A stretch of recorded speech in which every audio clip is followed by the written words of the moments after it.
Good morning, mi gente. It's 9 a.m. I know, gay people and an LGBTQ plus Kiki at 9 in the freaking morning. Don't you people know I don't like early mornings? Well, that's why I'm still in bed. Me? I'm FayWhat. And I'm going to help you get your week started off right. We have lots of fun things to talk about. It's going to be a fantastic week.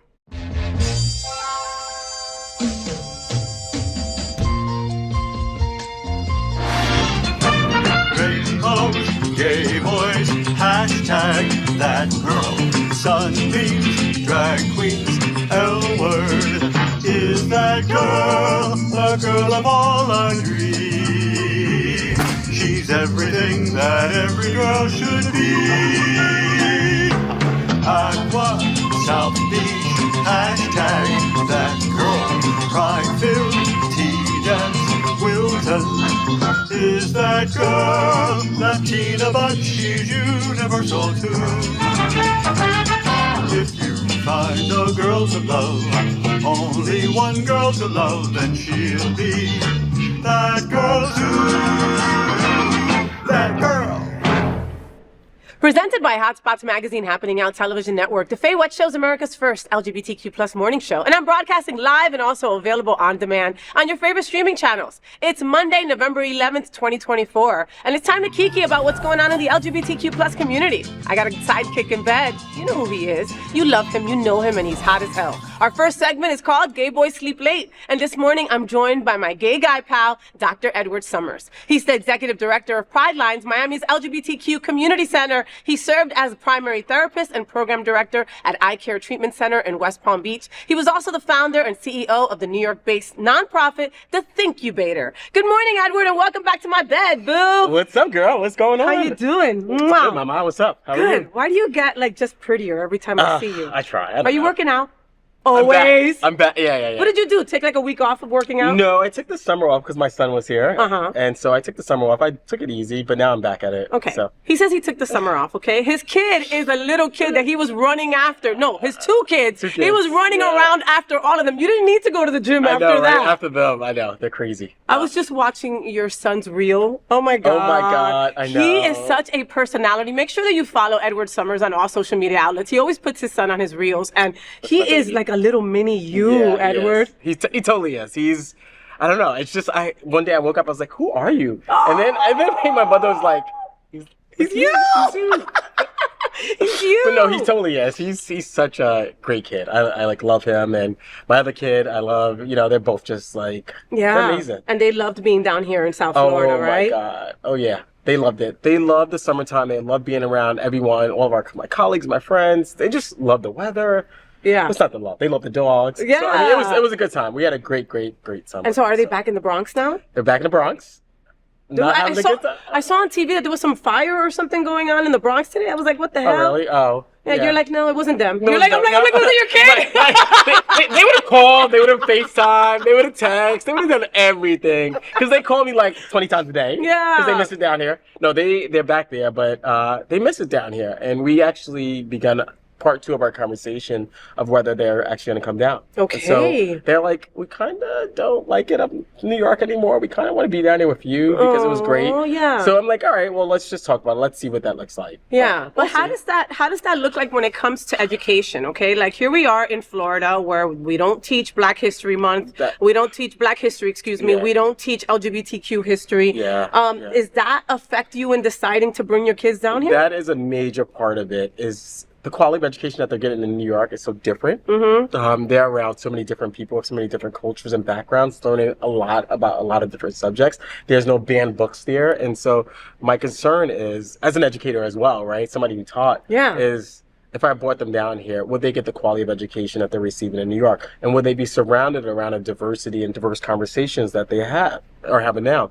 And that's a big question. So I'm a little concerned about it, but I think the other side is that my kids are smart enough.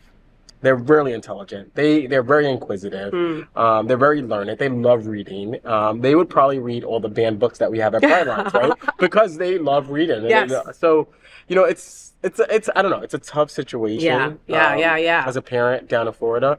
However, I do have to say, I know for a fact that education that they're getting there is superior. It's top notch. It's my friends. It's Yeah. people that I taught. Oh my God. You know, and people I taught who are their teachers, which is amazing. And so I know the quality of education they're getting. So it's tough. It's tough. But let me tell you, I think that you're an exceptional parent for a lot of different reasons. But one is, if anybody has ever seen Edward talk to his kids, he talks to them like they're people. I mean, not that they're not people, you understand? But I mean, you're literally, okay, well, you know, I think it was at the gala and you were talking to your son about something where he wanted to do something and you're like, does that sound like it would be a good time for you to do that? Or would you rather do this first? And then he'd go, no, you're right. I should probably do this first and then do that. You know what I mean? But no, I taught him like an adult. Yeah, I taught like my sons, my boys, they get it, you know, and I try to treat them with respect and dignity. I don't treat them, they're 12 and 13 now. And it's such a pivotal age, though. It is. It's so like pivotal. They're such assholes at that age. They can be assholes, but they can also, they're kind of rational. And I know the brain doesn't develop fully into you like about 25, but they get it. They're smart enough. They're able to make cohesive arguments. Yeah. And they're able to understand what I say to them. But I treat them with a lot of respect and dignity because I just love them so much, and I want them to learn. I want them to grow, and I want them to be always the better versions of themselves. Yeah. So, yeah. Do you see them and like go, oh my God, I hope you don't make the same mistakes I did? Hell yeah. Hell yeah. And I made a lot.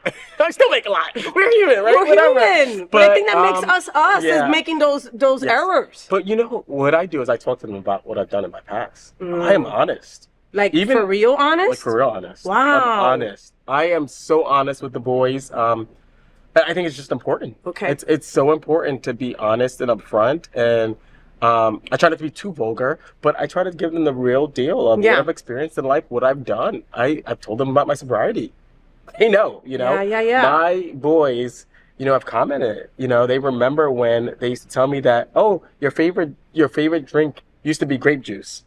And then it went from grape juice, no, red wine. That's all you drink, red wine. And the fact that they remember that's what they knew their dad as, you know? And so, but I talk about that struggle and journey of how like people say to me, how can you like red wine? I was like, my DOC, when people ask me, what was my drug of choice? It's red wine. Don't give me liquor, don't give me beer, give me red wine. But my boys knew that. And so to see where I'm at now and to talk to them about it, and my son was like, yeah, Dad, that's right. I recognize your sobriety. You know, you haven't drank red wine in years now. Yeah. I was like, yeah. It's because, like, you know, my journey has been tough. But I talked to them about it.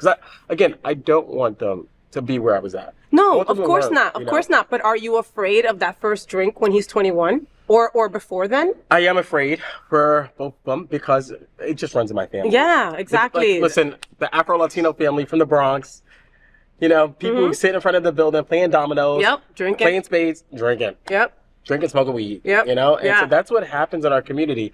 I am afraid, but I think that they both are knowledgeable now at this point. They've seen my journey. They've seen others in our family's journey, and hopefully it is what it is, and I'll just let God take its courses with it, you know? Well, you're still a good papa, all right? And to all you parents out there, have those difficult conversations, right? Like, you're like, oh my God, he's 12. I shouldn't be talking to him about this. That's not true. No, like, that's the age that you should be because they're being introduced to everything. Well, and other people are going to tell them something else. Absolutely. Right? Absolutely. So all their friends, families, they see people in the street doing stuff and they get curious. And so I'd rather just have the conversation rather than not have the conversation. Like the 13-year-old, I had a conversation with him about his little girlfriend down the street from us that he met on Snapchat. And I'm like, wait a minute. So I literally had to have a conversation about condoms because guess what? I was afraid that he was going to be sneaking out of the house at night while I'm knocked out in my room on the other side of the house going to meet this young girl. Because it could happen. Like, it could happen. And it like their bedroom is right by the back door. So like literally I was afraid. So I had to have this conversation because he met some girl on Snapchat from down the street, a block from us. I'm like, what the fuck? Like it's a grinder for kids, you know? That's whatever shit you would have done though. Yeah. Well, exactly. Listen, I've done it. So that's why I'm like, let me have this conversation. I had to. It was important. Wow. All right. Yeah. Well, parents out there, follow his lead. Have those conversations, all right? Papa of the Year, Edward Summers. All right. Let's get down to the grimy business now, all right? Okay. Let's talk about Shawn Mendez, all right? Yeah. So Shawn Mendez is keeping it real, all right? Telling fans that he's still figuring things out about his sexuality. At his Red Rocks concert, the 26-year-old artist shared, quote, "There's this thing about my sexuality, and people have been talking about it so long. It's kind of silly because sexuality is such a beautifully complex thing. end quote. Addressing long-standing rumors, Mendez admitted, quote, "I'm just figuring it out like everyone. It feels really scary because society has a lot to say about that," end quote. Fans, however, have shown him immense support on social media. His new album, Shawn, drops on November 15th. Watch this.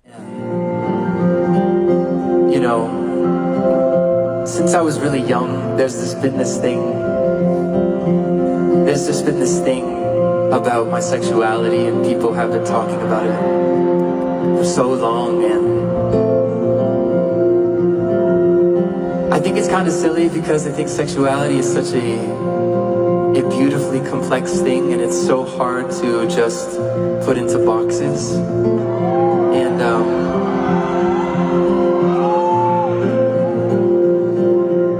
yeah, and it always felt like such a intrusion on something very personal to me, something that I was figuring out in myself, something that I had yet to discover and still have yet to discover. And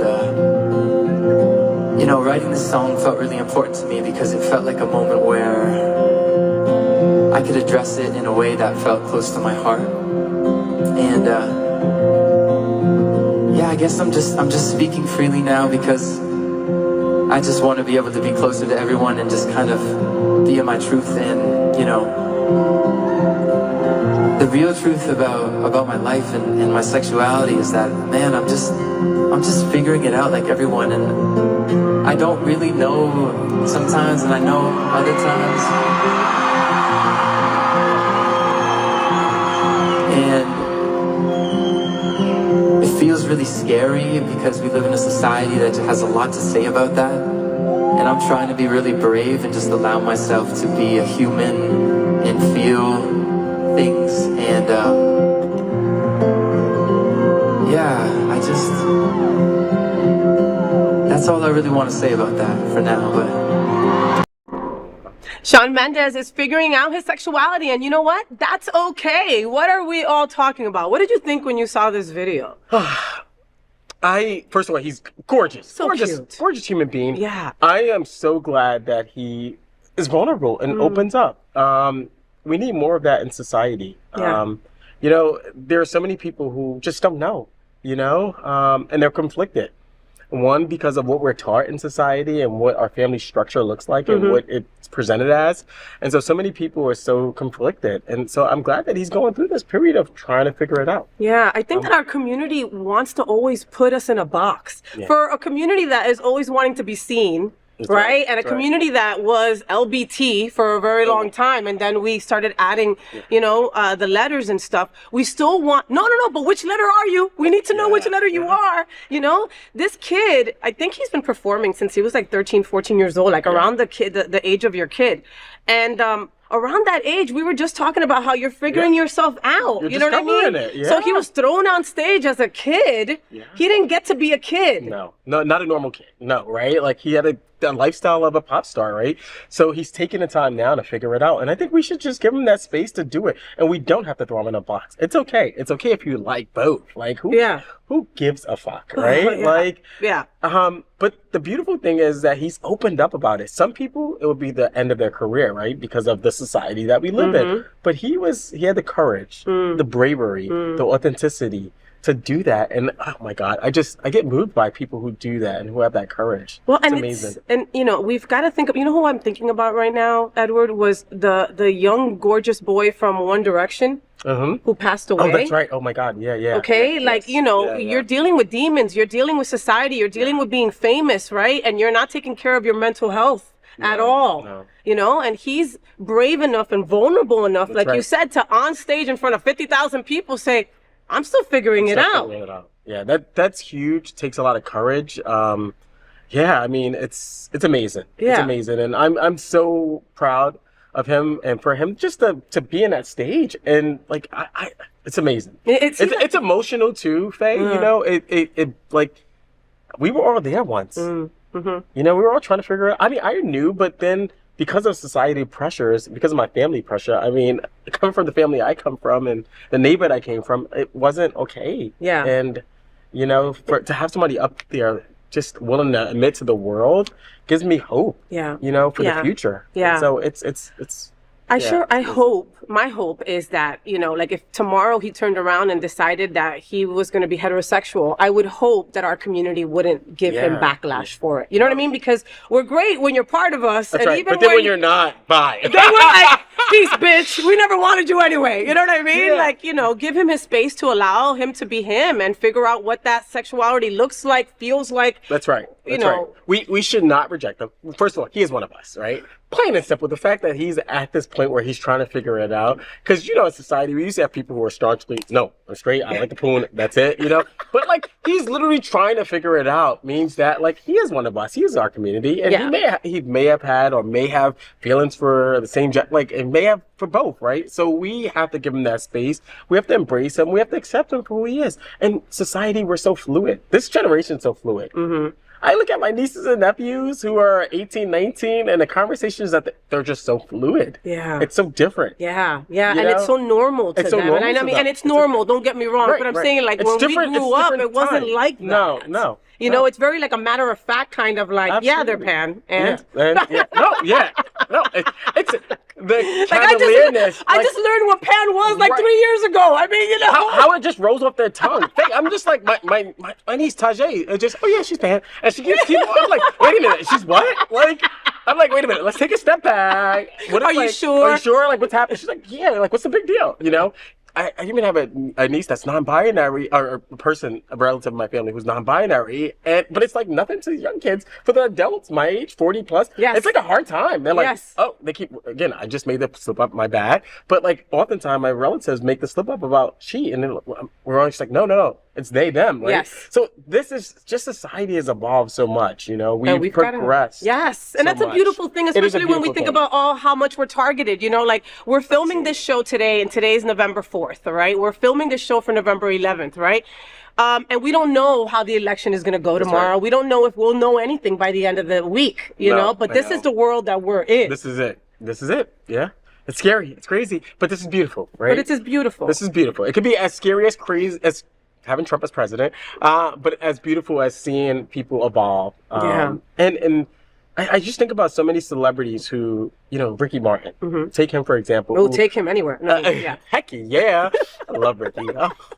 Heartthrob. But take him in his career. He had such a struggle coming out. It wasn't until he was an adult, way older, that he finally was able to be comfortable in his own skin. Yeah. And here we are, somebody relatively youngish who is grappling with it and who's speaking out. And so it's a beautiful thing. It is a beautiful thing. And to all those folks out there that might be struggling or trying to figure it out, or or the people around them want them to go into a box, look at Shawn Mendez, right? Allow yourself that grace to figure it out at your own pace. That's okay? Right. We ain't going nowhere. We'll be here to support you whenever you're ready. We love you. That's right. That's it. Next, the Frederick County community is rallying around former principal Dr. Jerry Putt, who was dismissed after launching an LGBTQ plus kindness flex time class. Board critics led by a local resident, Chris Davey, condemned the optional class as inappropriate, while supporters are denouncing the decision as anti-LGBTQ discrimination. A petition to reinstate Putt has amassed around 1,300 signatures, uniting students, parents, and allies in the fight for inclusion. A principal was fired for an LGBTQ plus kindness class. What are we all talking about? We did that at the same time, right? Like, what the fuck? Like, seriously, come on. Oh, yeah. Come on. Yeah. We fight so much hate on a daily basis. And here we are having an individual who is trying to teach people to love and to treat people with respect and kindness. Why fight? It's fight because it's like, it's just ridiculous. Just because it's LGBTQ. I mean, and I think that, sensitivity training is needed across the board for so many, for cops, for firefighters, for people everyone who deal with community all the time, This was just a teacher saying, all right, let's try to help some of these students. The Trevor Project tells us all the time about how suicide is thought of at 9 out of 10, like LGBTQ plus youth. Yeah. That's ridiculous. No, it's crazy. And here we are. We have somebody who's trying to do something about it. Obviously, oftentimes a leader of an institution, a principal of an institution, they recognize the need of their school, right? So I'm sure he developed this out of seeing his students, seeing the demographics, seeing the conversations and hearing from all the teachers and advisors that this was a need for this particular school. Yeah. So it wasn't, he just did it just because, right? Yeah. No, he did it because there was a need in that particular school to teach more about kindness and acceptance and diversity and inclusion. And so shame on them for firing this guy for doing his damn job. For doing his job, for educating, right? That's what principals want to do, is educate. A novel idea. Let's educate. Let's educate, right? Come on. It's these conservative, people who just, it's just ridiculous. This MAGA movement, this is all a part of the MAGA movement, right? All about hating the other, right? Not liking the other. And this is a shame. Like, here we have somebody who's teaching and how we embrace each other. You want to continue to teach how to otherize people, and it's a shame. It's a freaking shame. And people fear what they don't know, right? Right. And in something like this, maybe that kid that just thinks that they should bully the gay kid because that's all they've ever known. That's right. Maybe they learn, okay, right. that doesn't make any sense. Maybe I should be doing something different. But also, why don't we want to treat people kind? Yeah. Wait a minute. Yeah. Why wouldn't we? Yeah.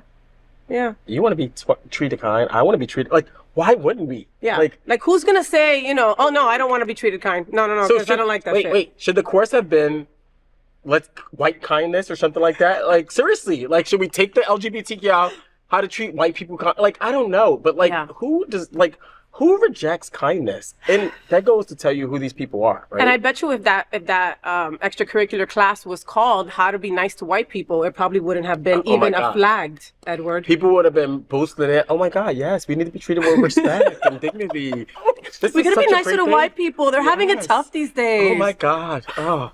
Yes. Next, after Donald Trump's rally at Madison Square Garden, Puerto Rican stars like Ricky Martin, Bad Bunny, and J-Lo are calling out a tasteless jab at Puerto Rico. During the rally, comedian Tony Hinchcliffe said, quote, "There's literally a floating island of garbage in the middle of the ocean right now. I think it's called Puerto Rico," end quote. The stars quickly took to Instagram with Ricky Martin commenting, quote, "Esto es lo que piensan de nosotros." This is what they think about us, which means that, okay? Luis Fonsi also responded saying, "We are not okay with this constant hate." Watch this. I don't know if you guys know this, but there's literally a floating island of garbage in the middle of the ocean right now. Yeah. I think it's called Puerto Rico. J-Lo, Bad Bunny, and Ricky Martin react to being called garbage. What are we all talking about? When you saw this video, I was like, wait. Like, I'm still so surprised at maggots. I'm blown away by it. It's ridiculous. It's stupid. It's, my biggest issue is that Trump didn't denounce it. He could have said, well, no, I don't believe this. This is ridiculous. He shouldn't have said this. He hasn't denounced it. And then people have started to flip this because Biden made a slip up. I don't know if you saw this. Biden subsequently made a slip up saying that Trump's supporters are garbage. And so people have rallied against Kamala Harris and Biden. However, Trump has called everyone that opposes him maggots, garbage, slum, deplorables, just deplorable. He's called everybody everything in the book, and yet because Biden made a slip up, Biden's having challenging times, you know, he slipped up, he apologized about his comment. Kamala Harris distanced herself from it, but yet people have still lagged onto this. Yet Trump has called us so many disgusting words, and people don't hold him accountable. And this double standard's ridiculous.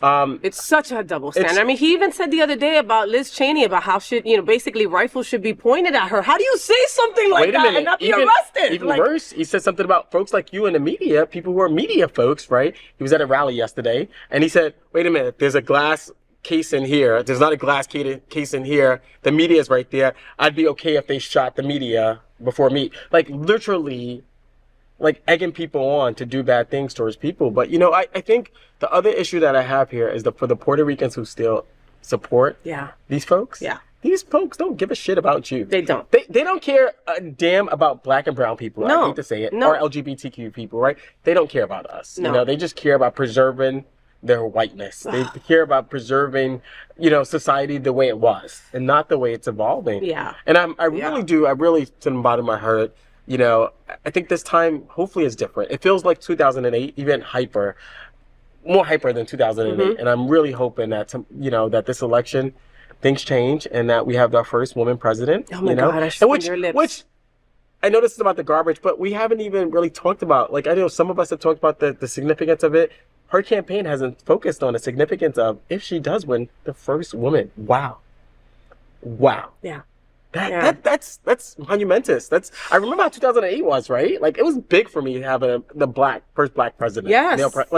this could be even big. Well, and do you remember also when Hillary went against him, Yeah, you know, and I went to sleep thinking I'd wake up to a woman president, absolutely. you know, Yeah, and yeah. then I woke up to, you know, the Shattered. horror that it was, Shattered. you know, maybe there's a bright light in this stupidity, Yes. right? Maybe Yeah. Puerto Ricans will, you know, my stepfather's Puerto Rican. I was raised with Puerto Ricans. I'm New York, you know, New York capital of the world, you know what I mean? And I knew a lot of Puerto Ricans growing up that didn't vote, right? That were just like, we're good. We're good as a territory, as a commonwealth. We're That's good. right. We don't got to We do don't much. gotta do We're going to much. get the help from the U.S. without actually really supporting and voting. Yeah. You know, maybe this alarms people and makes them have to. To your point, I think it is. So I was listening to MSNBC earlier today, and there is an organizer from Pennsylvania who left Pennsylvania, battleground Pennsylvania, to go to Orlando. Okay. Of all places, because it has a large concentration of Puerto Yes. Ricans. And literally, he is coalescing Puerto Ricans in Orlando to vote. And I'm like, dude, we need you in Pennsylvania. We need to win Pennsylvania. But he's like, no, this is really rallied Puerto Ricans. He's like, you can say like a lot about Puerto Ricans, but once you talk about their land, that's it. Yeah. They go to war. Yeah. Rosie Perez is out there saying, hell no, don't talk about my island. You know? And so this has really coalesced them. And so Yeah. I do think that this, like, Donald Trump and his people has made a big boo-boo here, because Puerto Ricans, for the most part, probably 75 to 80% of them in the U.S., well, they are U.S. citizens, but 75 to 80% of them, I think, are pissed at this. Mm-hmm. You have the 15 that will still support him, but the 75 to 80% or so, they are pissed and they're ready to, like, Yeah. they're ready for action. Puerto And they're Rico- going to vote against them. They I are going to sure vote. hope so. I mean, Puerto Ricans are very proud people, like you said. And, you know, I'm still taken back to when Trump threw paper towels at Hurricane people, Maria. you Yeah, know yeah, what I yeah. mean? That's right. Like- Yeah. Oh, here. Yeah. And first of all, wait a minute. Let's take it back. He held aid. He withheld aid Yeah. to After Puerto that Rico hurricane. after that hurricane. Yeah. He withheld it. And then finally they gave some aid to Puerto Rico, and then I'm throwing And can paper I tell you towels. that they've never been the same? No, Like, you no. know, some of those places are still not to where they were before. And it's been freaking years, It's been years. Edward. It's been years. Yeah. Wow. So the FayWhat Show is part of one of the largest LGBTQ plus media companies in America, and Hotspots Magazine has been documenting the LGBTQ plus experience for 40 years, and Happening Out Television Network has been bringing you daily LGBTQ plus news, talk shows, and more for 4 years. In the same model of PBS and NPR, we are a nonprofit 501c3 organization whose mission is to educate and serve the LGBTQ plus community. Next, at the FayWhat Show, we gotta help our gay boys. I know this is your favorite part.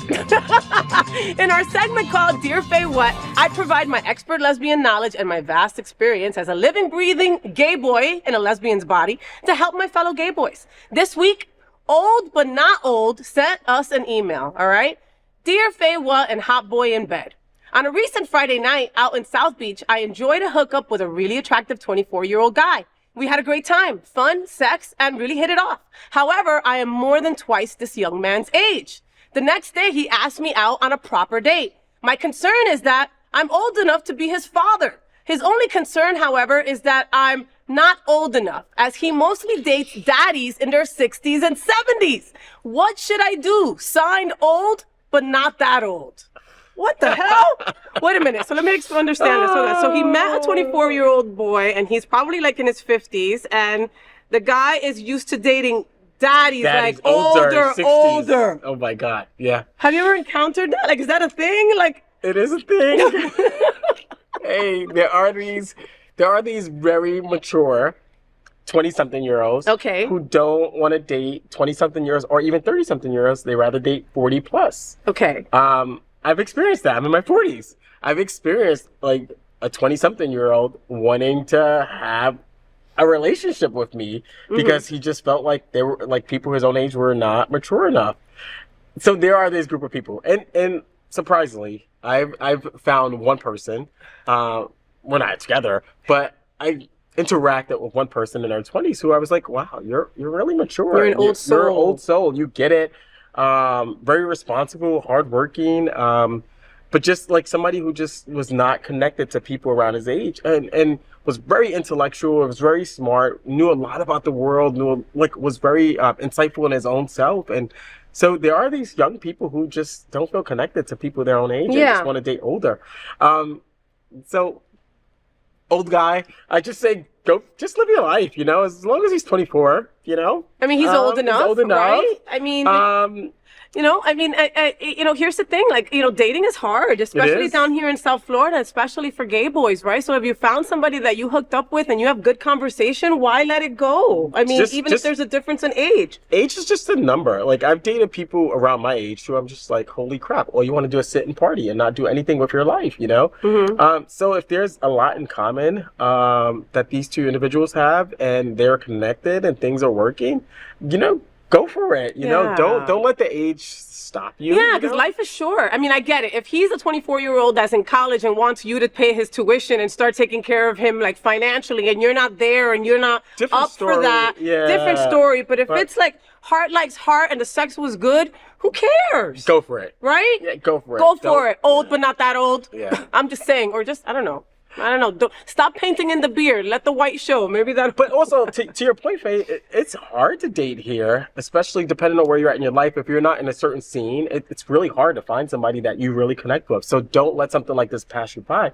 if you really connect with the person. So just go for it. All right. See, there you go. All right. So you're not that old, but enjoy the time. All right. So keep those emails coming. If you've got something going on in your life and maybe we can help, send it over to FayWhat@happeningout.com. You never know. You might be the next email that we help. All right. Yeah. Right. So Edward, what do you have going on this week? It's November 11th. Right, yes. and Pridelines has so much going on recently, bro. So we're busy. We're gearing up for the Joyride, which, oh my God, it's 165 miles from Miami to the Key Keys. West. So we're really just preparing for that. We just finished a dinner for Glenn, honoring Glenn Weisenheimer, who's amazing, who started Smart Ride, and so we have a couple of like smaller events at our respective centers, but it's been a busy year. We are going to announce, you're going to see a press release this week that Vive decided to support Pridelines with a 3-year major commitment to supporting our work in HIV/AIDS, particularly supporting our work with Latinx individuals. A couple of years ago, Pridelines created a small 20-minute film called Warrior. So we're going to do Warrior Part 2. It was a big hit. We're going to do it in Spanish and in English. And so we're really, really excited about it. But Vive has, really committed to Pridelines. And it's a 3-year commitment. And so it's not like 1 year where, okay, you're doing good work. It's like, no, we really believe in the leadership of the organization. Yeah. I love that. And then, it's not out yet, but we have a special event coming up in December that we're preparing for, that we're going to announce this week as well, honoring Adriana Tindera. Yay, and Adriana! Yay! And your favorite, you've interviewed him. Who? David Archuleta. Yay, I love him! So it's our Pridelines Unmasking. So the press release should be out this week. We're just finalizing all the details. I love that. We're going to honor both individuals for just being their authentic self. And apropos of, the stories that we did earlier about just, being who you are, authentic self. Your true authentic self. You were saying about your collaboration now with Vive, and they're just incredible at everything that they do. And World AIDS Day is coming up December 1st. That's when we acknowledge it every year. And Ricky Martin is coming. Yes, he's coming. The EHF, I think, is doing that, right? Can you believe that? I know. December 4th, I think he's going to, How incredible is that? Ricky Martin's going to be shaking his bonbon for World AIDS Day over here in Miami. I can't wait. So we're excited about that, right? I can't wait. It's going to be so good. I already got 4 tickets. You surprised? You surprised? I love me some Ricky Martin. Come on, we grew up with them, right? I love Ricky. Did you always know he was gay? I always knew it. Yeah, I always had that. You felt it. I felt that gay vibe. Yeah. I was like, he's gay. At his highest, right? I was working at Y100 here in Miami, and they used beards. Like, they would take pictures of him with girls, like, out and about, because they didn't want him being gay to be out, right? Yeah. And I think he just, like, gave me, like, a warm embrace, and I was like, homo. I just You just knew it. You knew it. You're like, where I'm there, you're like, you're one of us. No, like, I'm there trying to lick his ear. and I could just tell that he was just like, but I mean, I'm so happy that he's out, he's authentic, he's being himself, and he gets to come help our community for World AIDS Day. No, that's amazing. Yeah. Oh, awesome. All right, Edward, well, I love you. I love you too. Thank you so much for being here with me, as per usual. Isn't he adorable? Make sure you follow Edward Summers on social media and also Pridelines. Okay, over at pridelines.org, they're doing so many different things. If there is a need in your family, friends, or social circle, they've got you, okay? I mean, you just never know when you need this kind of a resource. Maybe you have friends around you that are struggling through something, right? Or maybe it's just their own health. Yeah. That you guys are really trying to be supportive and help anybody that doesn't have insurance or anything. Like, hey, we will point you in the right direction. Whatever you need, we've got you. We got you. Or if you're just somebody who just want to find community and just want a place to go where you can just chill and meet other people that are like you, just come through. There you go. All right. Thank you so much, Edward, for being on the show with me. I love you. My pleasure. Love you. So, let's talk about, like we got to thank Edward for always coming through. I really enjoy him being on the show, right? And I know that you folks enjoy seeing him. And I'm so sorry that this time he had all his clothes on. But maybe next time we'll see and we'll get him to take his shirt off. I'm just saying. All right. Did you know that the Happening Out Television Network studios are located at Sunshine Cathedral Square, which also houses Sunshine Cathedral, the world's largest queer church located in Fort Lauderdale? We broadcast our Sunday service every week at 10:30 a.m.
Ahead, let me remind you that the Travel Club is planning Machu Picchu and Peru by train, departing on September 17th, 2025. It's going to be a blast. We're going to be broadcasting shows at Machu Picchu, Lima, and a whole lot more. Join us if you love to have fun. Here, take a look and find out more at happeningout.com, happeningout.travel, /FayWhat. Watch this.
FayWhat Show, we want to introduce you to interesting people who are important to our LGBTQ plus community. This morning, I present to you an interview with one such influential queer trailblazer, the incredible Miss Tatiana Braxton Williams. Let's take a look.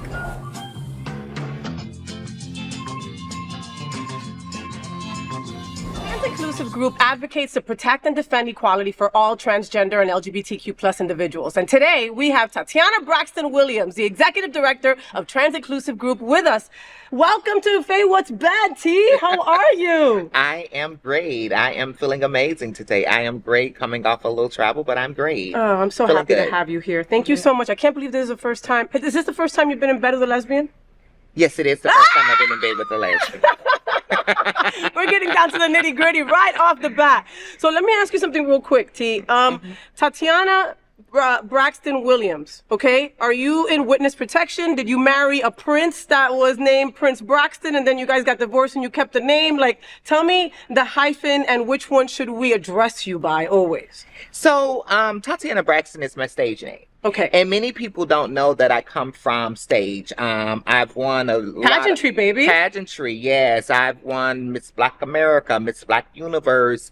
I've competed in Miss Continental, Miss Florida. So Braxton is my entertainment name. Okay. And Tatiana Williams is the advocate name. Okay. So that's the two, but plenty people know me for the both, and they just run them concurrent. So that's where the Braxton Williams comes from. Okay, good. Because, you know, you never want to address a queen incorrectly, right? So I was like, yes, you know, she must have married a prince. Something happened along the line and she kept the last name. And mind you, I said that to myself. I was like, when I get back on stage, I wonder if I'm going to get to the mic and be like, hey, I'm Tatiana Williams, to remember that I'm Braxton, right? Because I've been saying Tatiana Williams so much. Yes. Yeah, so I was saying to myself, I hope I can remember when I'm in that place that you are Braxton. So yes. Oh, girl, please. You will. So, T, you're a bright light. You're beautiful. You're supportive. You're inspiring, and you're busy. Okay. Since I met you, I've been inspired by you, scared of you a little bit, lusting over you sometimes. But I wanted to also learn from you. You know, and that's how that's kind of how you make everyone feel. Do you know that? I know that, but what I often hear is that a lot of people would say to me that there's a little scare, like they're scared in the beginning until they get to know me. And I think that's because of my advocacy. I think it's because the way that I show up, and I show up wholehearted. I show up my full self as a Black unapologetic trans woman. And I think that kind of like exudes out. So people be like, oh, I don't know how to approach her. And I think that's what happened in that case. But I have a very gentle heart. Yes, you do. I love people and I love to give back. And I just love to make people feel supported. So I like to give that nurturing piece that I do carry. Yeah. I like to give that out. But when I do walk through the door, I know there's a persona. And I think that persona as well not only happens within this space, but it comes from pageantry as well. And people used to say in pageantry that I would be intimidating. Yes. And I have like this on-stage persona. And I think it still shows up even when I walk through the doors outside of that. Okay, but that's not a bad thing. I don't think that's a bad thing at all. You know what I mean? Like, you own it and you're unapologetically you know? Like, have you ever seen somebody wear a garment and you're like, that garment is wearing them? They're not wearing that garment. Right. You know? And no matter what you're wearing, you are always wearing it. It's never wearing you. And, that confidence is something that many in our community wish they could have.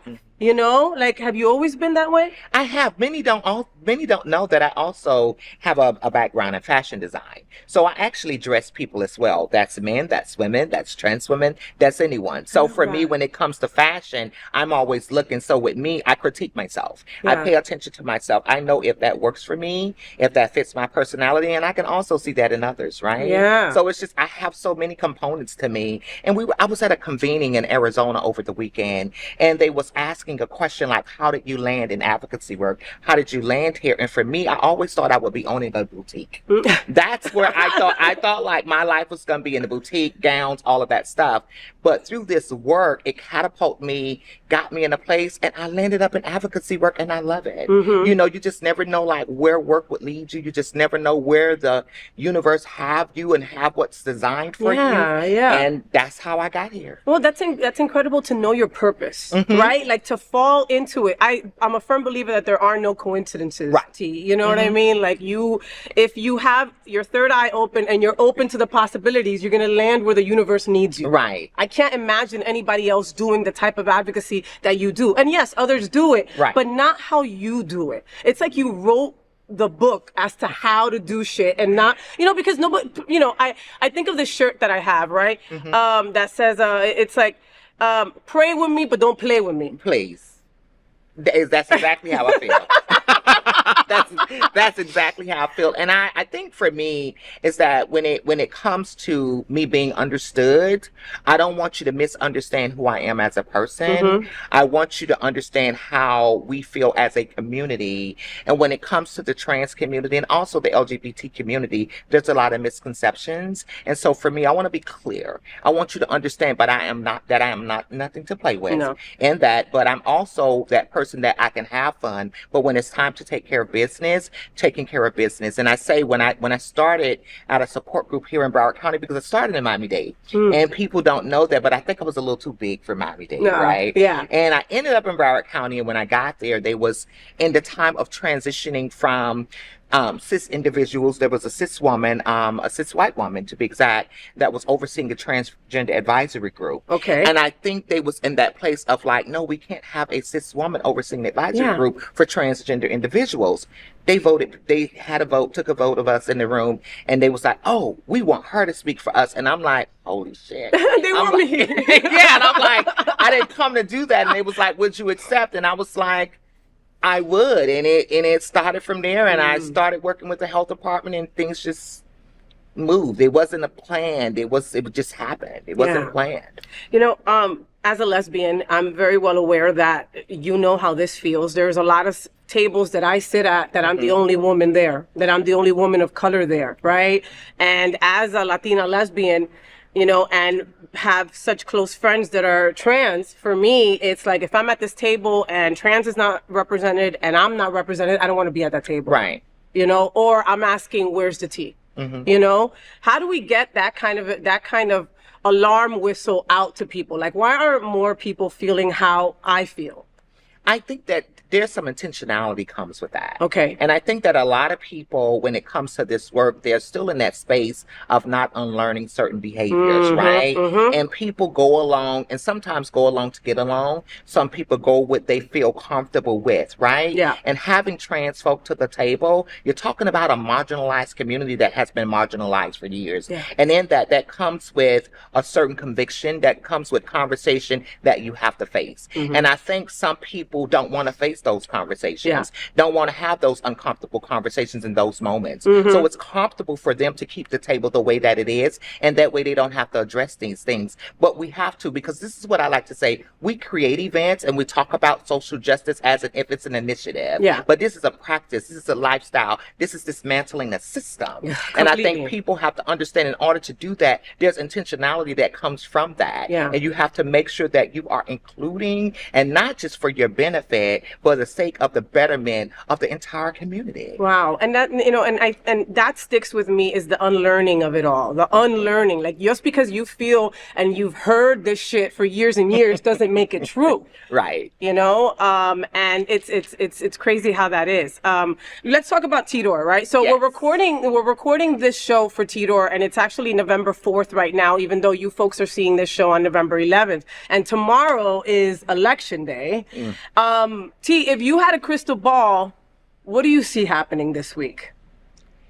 I'm hoping this week that the community can overcome some fear, become comfortable to live unapologetic, and be able to show that your voice mattered, right? To show that in this community, in this work, wherever you land in our community, whatever the spectrum that is, that you feel supported, and that you would have someone as a leader of our community and our country that can support you in whatever that is, right? Yeah. So I'm hoping that there will be some joy. I'm hoping there will be some excitement. I'm hoping there will be some vindication, right? Yeah. And we're all on that edge of what if. And I don't want to be on the edge of what if. So I'm just hoping at the ending of this week that it'll be a great week, that we can go out and have some drinks, because things happen the way that we did. I'm watching the way things are turning out. I can see the community is excited. They're coming out. They're polling. They're doing everything that they need to do. And I'm hoping that we would have some excitement, and we would be partying. And we'll be partying, yes, and we'll have a black president, damn it. That's what I'm hoping. Black woman president. You know, these politics have been so crazy, especially the last couple of years, right? You know, why does the right go after our trans families so damn hard? I think because we're the most marginalized community and they feel like we don't have a voice. They feel like we don't have that support, right? And it's easy, and especially our youth, especially our kids, they really go after them because people always attack from that side, always attack the most marginalized in a way where you don't have a voice, where you can't even speak for yourself. The kids can't even vote, Tatiana? No. And that's why it's easier to attack them, right? But I'm glad that we have people like you, me, and their parents that we are supporting, and people that are in the community to make sure that we stand up and make sure that their voices are heard, to make sure that their feelings that they are sharing with their family, that they understand these are the kids' feelings. Yeah. And we have to respect that, right? It's a different day and time. And I can understand how back in the day we probably thought a certain way, but things are different. Yeah, things are different. Things are so different. And I think that comes with, like I said, unlearning, that comes with evolving, that comes with the community, that comes with understanding. And for me, you don't always have to agree with everything someone says, because sometimes I disagree with my partner. But at the same time, understanding and compassion is very important. Yes. And so for me, I just don't understand it right. I just don't understand certain things sometimes, like, as a person. When we're talking about mental health, when we're talking about the stability of our people, of our community, you have to think about some of these things when you are making these decisions. Yeah. So I just get confused, because take the who you are, who you feel, which party, but what happens when we are talking about people? People. Humans. That's Equality. Has nothing to do with a party. No, it doesn't. So- It doesn't. Like, that's kind of how I feel about reproductive rights, Right. Tatiana. You know what I mean? I don't think that a cisgendered man, white man, should be deciding what I do with my fallopian tubes, okay? Right. You know, but I will also sit with someone that is pro-choice and have a conversation, you know what I Absolutely. mean? And say, shouldn't it be up to the woman? You know what I Right. mean? Because there are different situations, you know? And, you know, different, I mean, it's just, it's a lot. So Tidor is coming up soon, November 20th, to remember and honor our transgender siblings whose lives have been taken by violence. And so Transinclusive group, Ariana Center, and Trans Social will come together on November 20th, 5:30 p.m. for the march at Justin Flippin Park, and at 6:30 p.m. the memorial over at the Pride Center at Equality Park.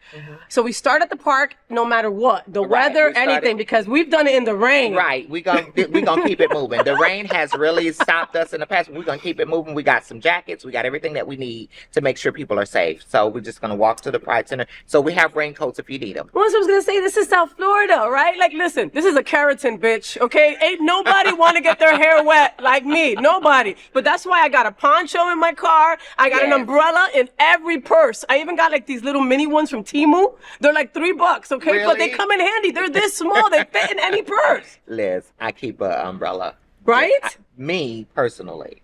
So yeah, I keep one in the car. You know, so it's going to be an evening full of unity, featuring spoken word music performances and a community meal as we remember, honor, and stand together with support from AIDS Healthcare Foundation, Our Fund Foundation, SunServe, Flux, Hotspots Events, Miss Florida Pageant, the Pride Center, Midland Cares, and the Human Rights Campaign.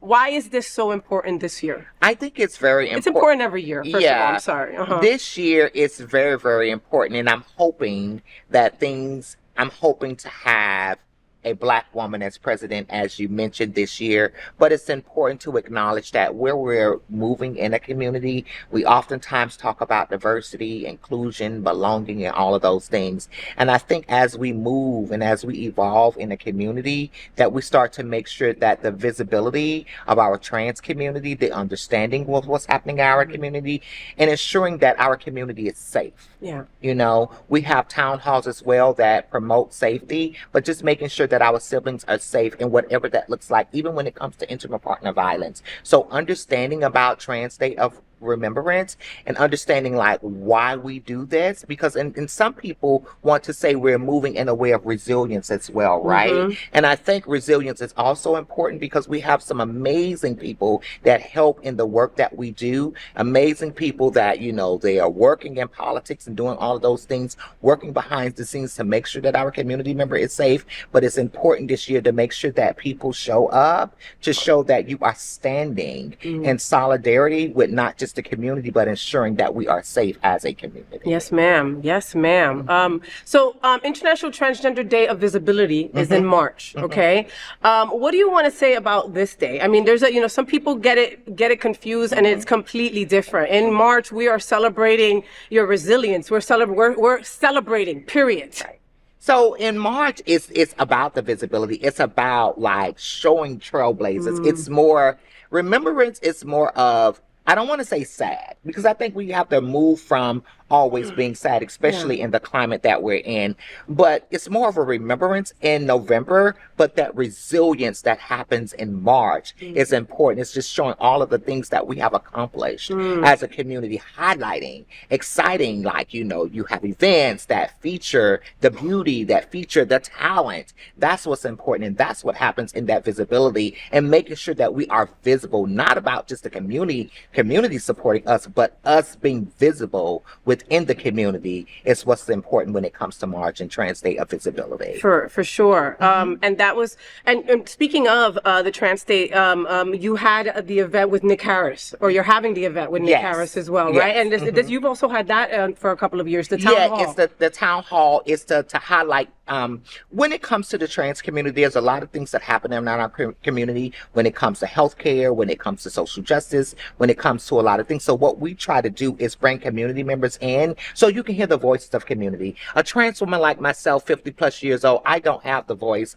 I don't have the voice for everyone in the community. And the community looks different. Transitioning looks different now than it did when I transitioned, right? So making sure that we have voices, community members speaking to their experience, right? And that personal thing for people can understand like what the community looks like in the different variations of the community. You have your trans masculine folks, you have your non-binary folks, you know, your gender conforming folks. So just making sure that those voices, those experiences are heard, those experiences are highlighted, and people get to see the diversity and the inclusion in the community and the work that we do at Transinclusive. But they're both, I get chills because they're both so important events, right? Yes. You've had me host Trans Day of Remembrance. Are you hosting again? I think I am.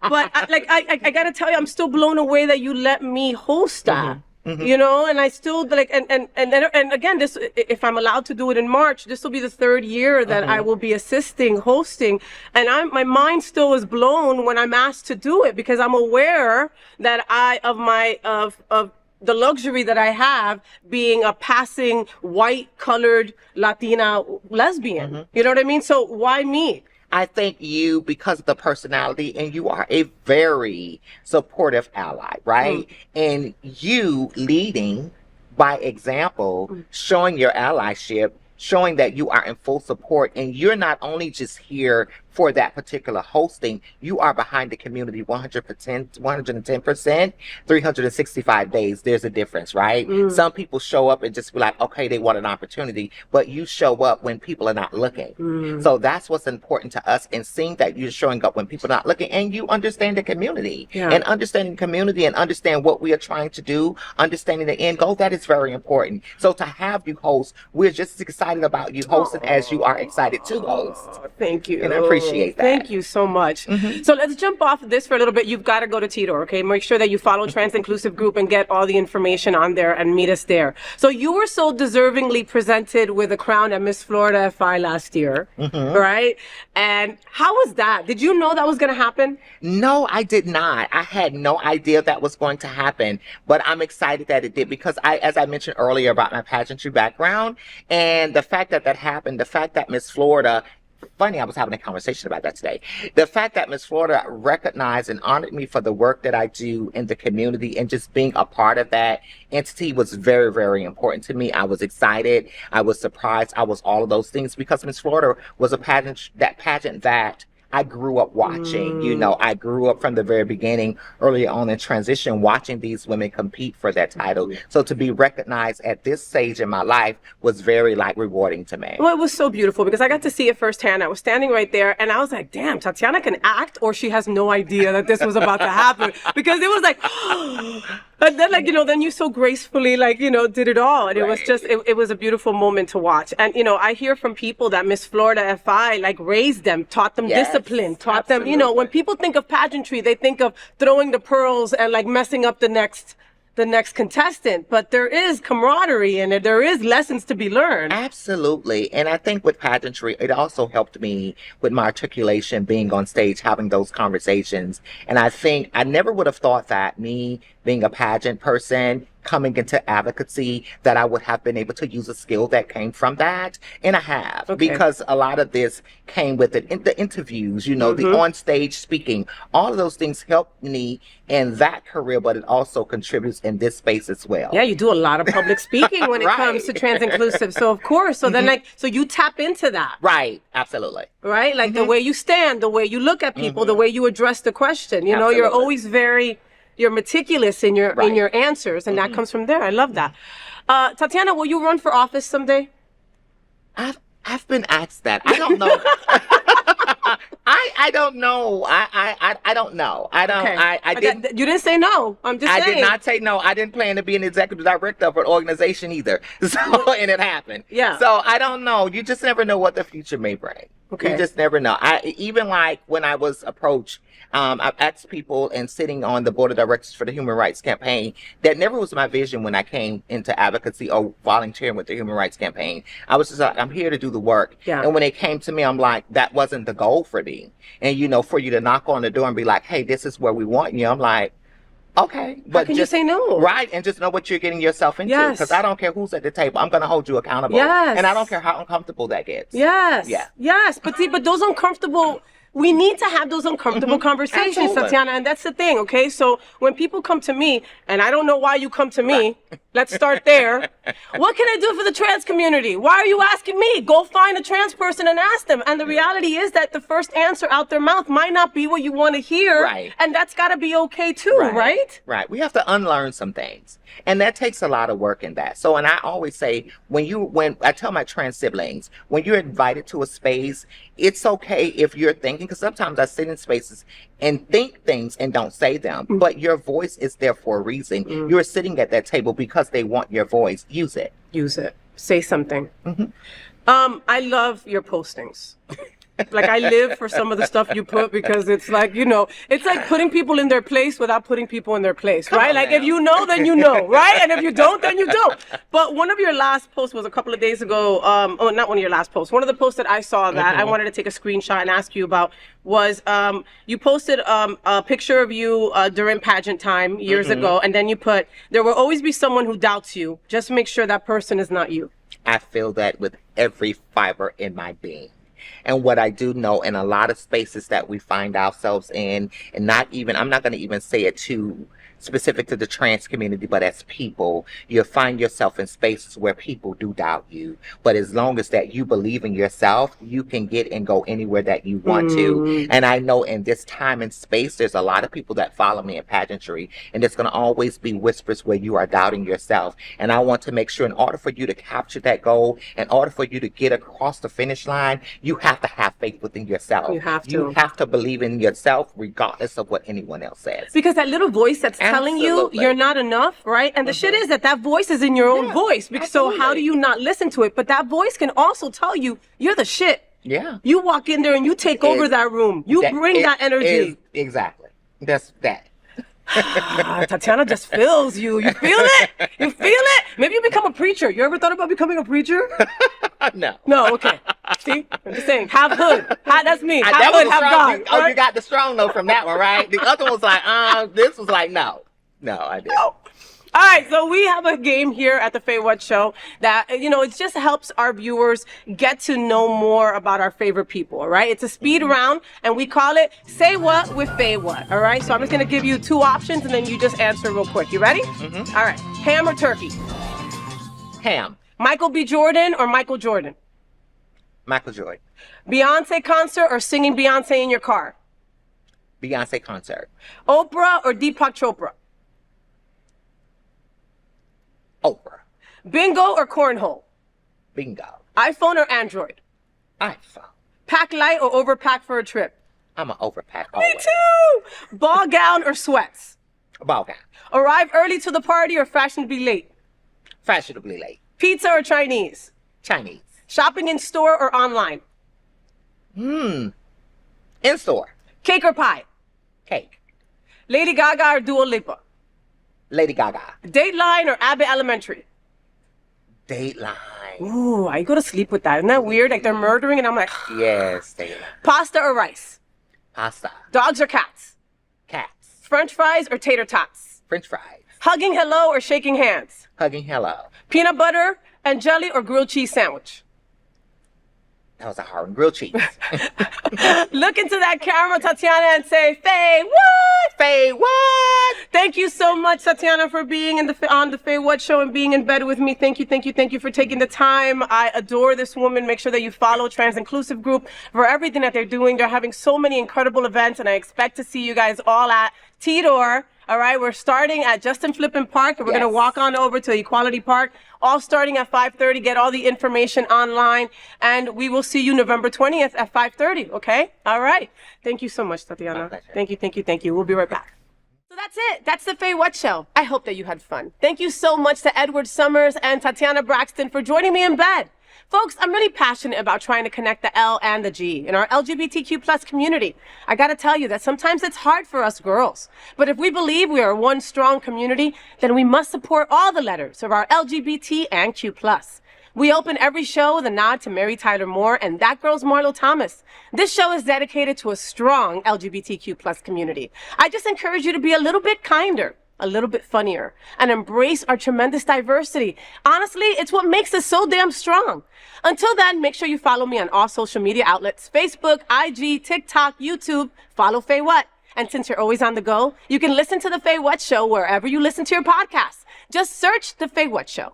Until then, I will see you next Monday at 9 a.m. live or anytime on demand. I'm FayWhat, and I'm #thatgirl. I wish you a week full of sunshine and rainbows. Stay gay. Rainbows, gay boys, #that girl. Sunbeams, drag queens, L-word. Is that girl the girl of all our dreams? She's everything that every girl should be. Aqua, South Beach, #that girl. Pride-filled tea dance, Wilton. Is that girl Latina, but she's universal too?